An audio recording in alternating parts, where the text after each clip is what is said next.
Hello दोस्तों, welcome to our first video how to answer JavaScript most asked interview question. दोस्तों, इस video में हम लेके आए हैं आपके लिए एक बेसिक सा question. What is the difference between let var and const. दोस्तों, क्वेश्चन काफ़ी बेसिक है बट इंटरव्यूज में काफ़ी ज़्यादा पूछा जाता है क्योंकि ये कैंडिडेट की बेसिक जावास्क्रिप्ट के अंडरस्टैंडिंग को बताता है। तो दोस्तों, वीडियो में आगे बढ़ते हैं और समझते हैं कि इस वीडियो का फॉर्मेट क्या रहने वाला है। तो सबसे पहले हम इस टॉपिक की बेसिक सी अंडरस्टैंडिंग लेंगे एंड उसके बाद बात करेंगे हाउ टू आंसर। तो चलिए दोस्तों, इस वीडियो को स्टार्ट करते हैं। दोस्तों, जावास्क्रिप्ट में हम बेसिकली तीन तरीके से वेरिएबल्स को डिक्लेयर कर सकते हैं using let var and const. जो फर्स्ट डिफरेंस है वो है रिगार्डिंग स्कोप एंड एक्सेसिबिलिटी। दोस्तों, सबसे पहले चलिए समझते हैं लेट को। लेट एक्स इक्वल्स टू 10 लगा है एंड ये होता है ब्लॉक स्कोप। यानी कि ब्लॉक का मतलब क्या है कि इस कर्ली ब्रेस से इस कर्ली ब्रेस के बीच का जो एरिया है ये है पूरा हमारा ब्लॉक। सो एक्स इस ब्लॉक के अंदर इजीली एक्सेसिबल होगा जबकि ये बाहर एक्सेसिबल नहीं होगा। एक बार हम इसे कमेंट करते हैं एंड इनसाइड द ब्लॉक हम इसे एक्सेस करने की कोशिश करते हैं। तो दोस्तों, आप देख सकते हैं इनसाइड द ब्लॉक 10 यानी कि x जो है ब्लॉक के अंदर एक्सेसिबल है। अब चलिए एक बार इसे आउटसाइड द ब्लॉक एक्सेस करने की हम लोग कोशिश करते हैं। सो ये आउटसाइड द ब्लॉक हो गया। Let's save and run this code again. तो दोस्तों, आप देख सकते हैं यहाँ पर reference error x is not defined. ऐसा क्यों?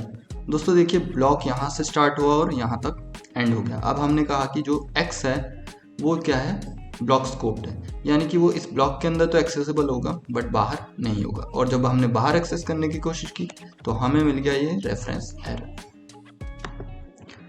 अब दोस्तों, लेट की तो बात हमने कर ली, अब सिमिलरली बात करते हैं कॉन्स्ट की। तो स्कोप के मामले में जैसा लेट वैसा कॉन्स्ट।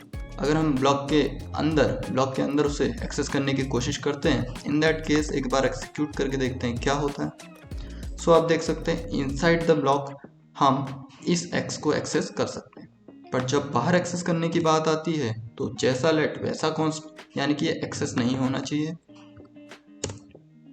एंड आप देख सकते हैं एक रेफरेंस एरर। दिस मीन्स कि ये आउटसाइड द ब्लॉक ये कॉन्स्ट x एक्सेसिबल नहीं है। तो दोस्तों, let and const are block scoped, ये चीज प्रूफ हो गई। अब थोड़ा सा चेंज करते हैं और लेते हैं यहाँ पर where.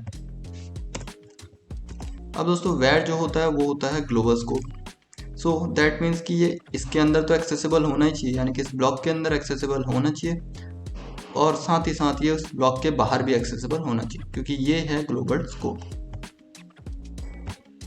So where is global scope. इसे एक बार एक्सिक्यूट करा के हम लोग चेक करते हैं क्या ये बात सच है।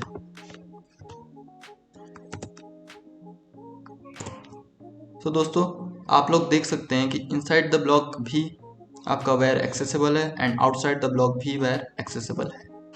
तो दोनों जगह हमारा वेयर एक्सेसिबल है इस फंक्शन के अंदर। बट एज हमने पढ़ा है कि वेयर इज ग्लोबल स्कोप्ड, इसका मतलब ये कोड में कहीं भी एक्सेस हो जाना चाहिए, राइट। चलिए इसे यहाँ से कंसोल हटा के एक्स को एक्सेस करने की हम लोग कोशिश करते हैं।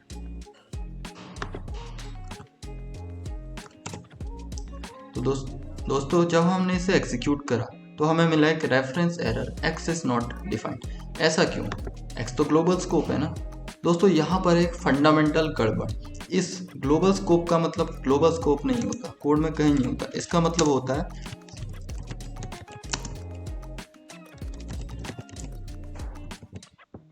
इस चीज का बस इतना सा मतलब है कि ये है एक फंक्शनल स्कोप्ड, यानी कि इस वेयर को हम यहां से लेके यहां तक, यानी इनसाइड द फंक्शन कहीं पर भी एक्सेस कर सकते हैं, पर हम बाहर इसे कोड के एक्सेस नहीं कर सकते लाइक दिस। सो बेसिकली आपको ये फंडामेंटल सी गड़बड़ भी क्लियर हो गई होगी कि ग्लोबल स्कोप का मतलब होता है फंक्शनल स्कोप।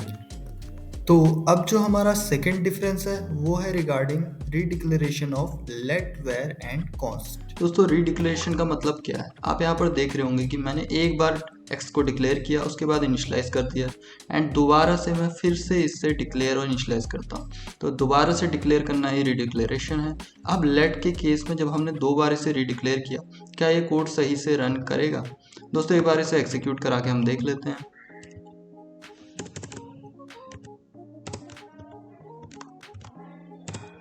तो दोस्तों आप देख रहे होंगे यहाँ पर हमें मेरा एरर मिल गया, x is already been declared. तो इसका मतलब साफ सीधा सा है कि हम लेट के साथ x को रीडिक्लेयर नहीं कर सकते, यानी कि लेट वाले वेरिएबल का रीडिक्लेरेशन पॉसिबल नहीं है।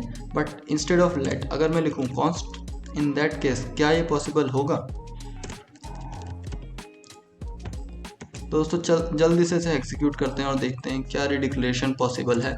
तो दोस्तों दोबारा से जब हमने एग्जीक्यूट किया तो इसने फिर से हमें एरर दे दिया, x has already been declared, यानी कि कॉन्स्ट के साथ भी हम x को रीडिक्लेयर नहीं कर सकते। तो लेट और कॉन्स्ट दोनों को ही हम रीडिक्लेयर नहीं कर सकते। पर जब बात आती है वेर की, तो वेर के साथ क्या हम ये चीज़ कर सकते हैं? एक बार हमने लिख दिया वेर, दोबारा से लिखते हैं हम यहाँ पर वेर एंड लेट्स एग्जीक्यूट और देखते हैं क्या ये कोड सही से रन करेगा। तो दोस्तों आप देख सकते हैं कि इस कोड ने सक्सेसफुली रन कर लिया, यानी कि हम वेर के केस में रीडिक्लेरेशन कर सकते हैं।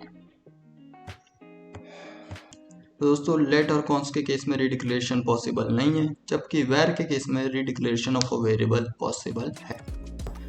अब चलिए समझ लेते हैं how to answer this question. दोस्तों जब भी आप किसी इंटरव्यू में बैठते हैं तो सबसे पहले आपने एक नोटपैड को ओपन कर लेना है। एंड जैसा कि आपको स्क्रीन पे दिख रहा होगा कि हमने हर आंसर के साथ एक कोड का यूज़ किया है, इसी तरीके से आपने भी आंसर देना है और उसके बाद अपने नोटपैड में कोड लिखना है और इस एग्जाम्पल को इंटरव्यूअर को एक्सप्लेन करना है। अब ऐसा करने से होता ये है कि इंटरव्यूअर पर एक पॉजिटिव मैसेज जाता है कि आपको प्रैक्टिकल इम्प्लीमेंटेशन आता है, एंड यही चीज़ इंटरव्यू में आपको स्टैंड आउट करती है और सिलेक्शन के चांसेस को डबल करती है। इसी तरीके से दोस्तों जब बात आएगी आपके लेट और कॉन्स्ट के स्कोप की, इन दैट केस आप इस कोड को यूज़ कर सकते हैं। जब बात होगी वेरिएबल के स्कोप की तो आप इस कोड को यूज़ कर सकते हैं। जब बात आएगी रिडिक्लेरेशन की तो लेट और कॉन्स्ट के लिए आप इस कोड को यूज़ कर सकते हैं एंड वेर के लिए आप इस कोड को यूज़ कर सकते हैं। So guys this is the end of the video and हमारी नेक्स्ट वीडियो में हम लेके आने वाले हैं कुछ इंपॉर्टेंट इंटरव्यू क्वेश्चन जिन्हें आप ज़रूर से देखिएगा। तो दोस्तों अगर आपको वीडियो पसंद आई हो तो वीडियो को लाइक कीजिएगा, अपने थॉट्स को नीचे कमेंट कीजिएगा एंड पॉसिबल हो पाए तो अपने दोस्तों तक भी इसे ज़रूर पहुंचाइएगा।